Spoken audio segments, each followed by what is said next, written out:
Bonjour les orateurs augmentés.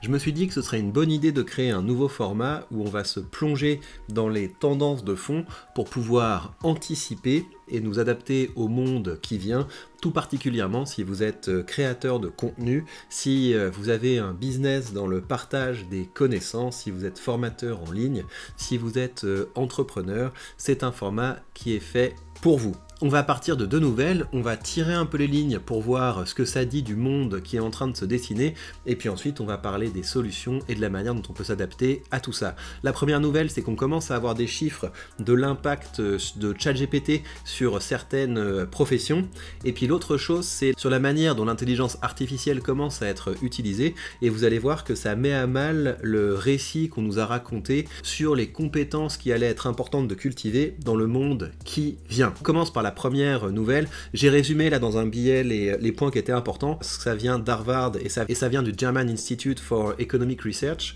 Mais donc l'idée, c'est que vous avez les secteurs de la rédaction, du développement de logiciels et d'applications qui ont vu une réduction de 21% des offres d'emploi. Et effectivement, je l'ai testé et ChatGPT est assez bon pour pouvoir créer du code. J'ai utilisé notamment ChatGPT pour pouvoir développer des tokens pour un de mes projets dans le Web 3 et donc c'est assez efficace. Pour ça, comme pour tout le reste, je commence dès à présent à nuancer. Vous devez vous dire que ChatGPT, ça peut remplacer un développeur de base. Ça peut remplacer des tâches de base dans le développement, de la même manière que ça peut remplacer des tâches de base dans la rédaction, etc. Ça ne veut pas dire que vous devez changer de métier, ça ne veut pas dire que s'il y a moins d'offres d'emploi dans votre métier, vous devez abandonner, changer de voie. Ça peut simplement dire que vous devez envisager d'autres compétences ou développer des compétences de plus haut niveau. En tout cas, le constat est là. Vous avez également les postes liés à la saisie de données, à la production de postes pour les réseaux sociaux qui ont baissé de 13%, et vous avez également les rôles en conception graphique et en modélisation 3D qui ont diminué de 17%. Et donc ça, vous l'avez vu, hein, j'ai fait aussi des vidéos sur cette chaîne pour vous montrer DALL-E, la manière dont DALL-E a été intégré à ChatGPT, donc la capacité à générer des images, et ça s'est beaucoup perfectionné avec des outils qui permettent de modifier certains aspects de l'image si vous n'êtes pas content de ce qui a été généré. Donc effectivement, pour tout ce qui est le travail d'illustration, maintenant l'intelligence artificielle est là, et je sais, hein, si vous êtes dans la photo, si vous êtes dans la création graphique, dans le design, dans je sais pas quoi, l'identité visuelle, vous sentez bien que les images que produisent ChatGPT ont moins de cœur, ont moins d'âme, sont peut-être moins belles, moins intelligentes que ce que vous pourriez produire, mais le résultat, c'est que si le public ne le voit pas, si le public ne se dit pas « tiens, ça a de la valeur de payer pour quelque chose que je pourrais avoir gratuitement par l'intelligence artificielle », c'est qu'il y a un problème, c'est que vous n'avez pas suffisamment éduqué votre public pour qu'il perçoive l'efficacité de votre travail. Donc ça, c'est une autre dimension, c'est que je pense qu'il y aura toujours de la place dans ce monde pour ceux qui sont capables de faire valoir leurs compétences mieux que les autres. Et ça, les amis, c'est un plaidoyer pro domo pour la rhétorique. La seule chose qui est intéressante, c'est qu'il y a une dizaine d'années, quand on se représentait le futur, on imaginait que c'était le travail manuel qui serait remplacé par les robots, alors qu'en fait, évidemment, un robot, ça coûte très cher à créer, et c'est là qu'il y a un petit contre-pied, c'est que vous n'avez pas de fonction « Hey ChatGPT, refais le toit de ma maison » ou « Hey ChatGPT, va récolter les pommes de terre dans mon jardin ». Ce sont bien les métiers dits intellectuels qui sont les premières victimes de cette vague d'intelligence artificielle, et vous allez voir qu'il y a intelligence et intelligence, on y reviendra, il y a encore de l'avenir si vous avez une bonne capacité à penser. Alors la deuxième chose, et ça j'ai trouvé ça intéressant, ça c'est une nouvelle qui vous explique que dans une banque au Japon, ils utilisent l'intelligence artificielle dans leur call center pour identifier les émotions agressives chez les personnes qui appellent et pour atténuer ces émotions pour les personnes qui reçoivent les appels. Et donc pourquoi est-ce que je trouve que c'est intéressant? Je mets ça dans le même panier que les études qui montrent que les gens trouvent que les chatbots sont plus empathiques que les humains. Et ça remet complètement en question le récit sur les soft skills. Parce qu'on a eu un récit du type, avec le développement de l'intelligence artificielle, ça va être de plus en plus important de développer l'intelligence émotionnelle, de développer l'empathie. En fait, rien du tout. Les gens qui ont des problèmes d'agressivité dans les call centers, ils prennent pas des formations en communication non violente, non, ils utilisent des modèles pour neutraliser les émotions. Donc je pense que c'est très intéressant qu'il y a aussi un contre-pied là-dessus, et de façon générale, ça veut dire qu'il faut faire très attention au discours des intellectuels et des chercheurs en sciences humaines, parce que ça, cette idée que l'empathie allait être triompher, l'intelligence émotionnelle allait triompher, que c'était des compétences qui auraient de la valeur. On se rend compte aujourd'hui que les robots sont bien meilleurs que nous là-dedans, et pour moi c'est une preuve qu'il faut faire très attention au discours des intellectuels qui ne sont pas connectés au marché et qui ne sont pas connectés à la technologie, parce qu'en fait ce narratif sur les soft skills, c'est juste qu'il a été écrit par des gens qui avaient le temps de le faire, et il a été écrit par des gens qui n'avaient que ça, qui n'avaient que du soft skills. Mais ça, ce panorama, ça ne vous surprend pas si vous êtes abonné à mon cercle des orateurs, parce que ce sont des choses que j'ai largement développées, et vous êtes déjà prêts, et vous avez déjà pris le tournant qu'il fallait si vous suivez mes contenus.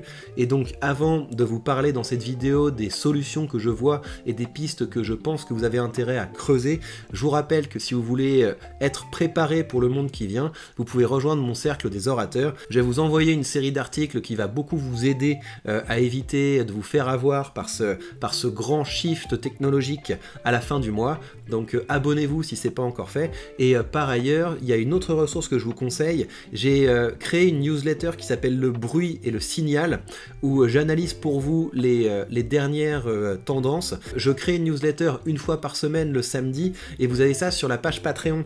Et donc la page Patreon, vous avez un abonnement payant, mais pour ce qui est de ce contenu-là, à savoir cette newsletter, c'est gratuit. Vous pouvez vous abonner gratuitement pour consulter ces newsletters. Vous avez une playlist qui les rassemble, et donc je pense que ça peut vous intéresser si vous avez envie d'être à la pointe et de ne pas vous laisser larguer. Ceci étant dit, je vais vous donner maintenant deux pistes que je pense que vous avez intérêt à creuser pour ne pas vous faire avoir et pour être préparé au monde qui vient. Alors, première piste, et ça va peut-être vous surprendre, mais en fait, l'humain, c'est pas ce que vous croyez. L'humain, c'est pas ce qu'on vous a vendu. C'est ça que ça veut dire. Le fait que des machines soient meilleures que nous pour ce qui est de l'empathie, soient meilleures que nous pour ce qui est de l'intelligence émotionnelle, ou en tout cas de la manière dont on gère les émotions pour de la bonne communication, ça veut dire que tout le récit qu'on vous a vendu avec le développement personnel, en fait, c'est une impasse. Cette idée que vous avez intérêt à mieux gérer vos émotions, à mieux les reconnaître chez les autres, à faire preuve d'empathie, en fait, ça vous a lancé dans une compétition où vous allez vous faire éclater par des machines. Et c'est une surprise aussi pour moi. J'y ai cru à ça, à cette idée qu'il fallait miser à fond sur les soft skills parce que c'est tellement subtil qu'on peut pas les remplacer. Rien du tout. En fait, c'est des algorithmes basiques, mais notre subjectivité humaine nous fait croire que c'est un continent hyper complexe et qui peut prendre une vie à maîtriser. Bah voilà, vous avez maintenant des intelligences artificielles qui le font mieux que vous. Donc un humain, en fait, c'est pas un être lisse, apaisé, équilibré, Bouddha, camomille, etc. Rien du tout. Si vous avez envie de vous démarquer au niveau de votre contenu dans le monde qui vient, vous avez intérêt à être pleinement humain, et pleinement humain, c'est pas chercher à être parfait. Être pleinement humain, c'est apprendre à assumer votre imperfection. Un humain, quand on lui casse les pieds, il se met en colère. Un humain, quand il voit que le voisin a plus que lui, et ben il a envie de se bouger les fesses pour avoir plus que lui. Un humain, ce sont des émotions contradictoires, c'est une personnalité complexe, et c'est ça qui est intéressant. Vous n'avez pas à chercher à être ce robot serviable qui met tout le monde bien.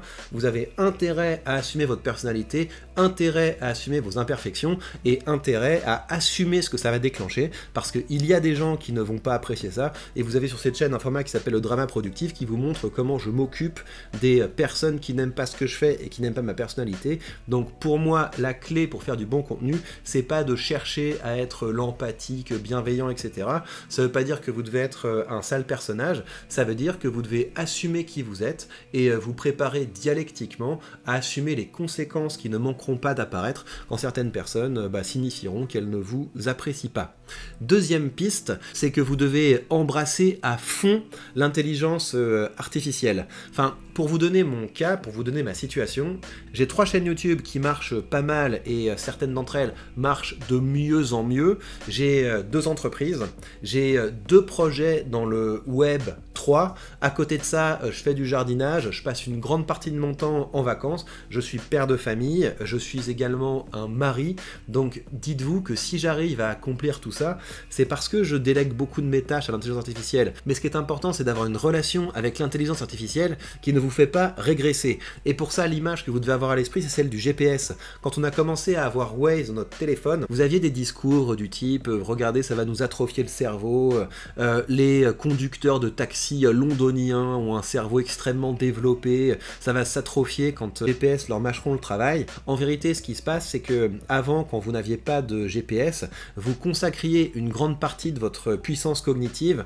à vous demander, bah voilà, par où je dois passer, consacrer votre énergie à ne pas vous planter de route. Aujourd'hui, vous pouvez écouter un podcast, vous pouvez avoir une conversation, vous pouvez avoir du temps pour réfléchir. Avec l'intelligence artificielle, c'est pareil. Il faut l'utiliser pour pouvoir enlever de votre routine des tâches qui sont ingrates, et à force de travailler tous les jours avec l'intelligence artificielle, vous allez les découvrir, vous allez les identifier, mais ça suppose d'être proactif, et c'est pour ça que je vous ai publié pas mal de contenu sur le sujet sur cette chaîne. Et l'idée, c'est d'être très attentif au fait que l'énergie que vous allez gagner, vous allez la réinvestir là où ça compte. Et pour moi, vous avez deux choses qui comptent. La première, c'est la réflexion stratégique. Qu'est-ce que j'ai envie de faire avec mon business? À quoi j'ai envie de consacrer mon temps? Quelle image publique j'ai envie de construire? Donc une réflexion que peut-être vous n'aviez pas quand vous aviez la tête dans le guidon. Et puis la deuxième chose, c'est que vous devez consacrer un peu plus de votre temps à la prospective. Vous ne pouvez plus vous contenter d'être un créateur dans votre thématique qui fait ce que les autres autour de lui font. Si vous faites ça, vous allez être remplacé, vous allez devenir de plus en plus facultatif. Donc moi, ce que je vous conseille de faire, c'est de vous plonger régulièrement au contact des tendances. Où est-ce que mon activité va évoluer? Parce que si vous êtes capable d'adopter au sein de votre thématique cette position de la personne qui permet aux autres d'éviter les pièges, qui permet aux autres de se projeter dans la bonne direction, eh bien vous aurez une valeur inestimable. Donc encore une fois, si vous avez envie de vous préparer pour tout ça, ça se passe dans mon cercle des orateurs. Ne manquez pas les mails que je vais envoyer à la fin du mois où on va voir tout ceci de façon très concrète. Et en attendant, je vous invite à rejoindre ma newsletter Le Bruit et le Signal. Lisez-les au fur et à mesure. Et mon objectif avec cette newsletter, c'est aussi de vous éduquer à consommer les bonnes tendances en distinguant le bruit du signal.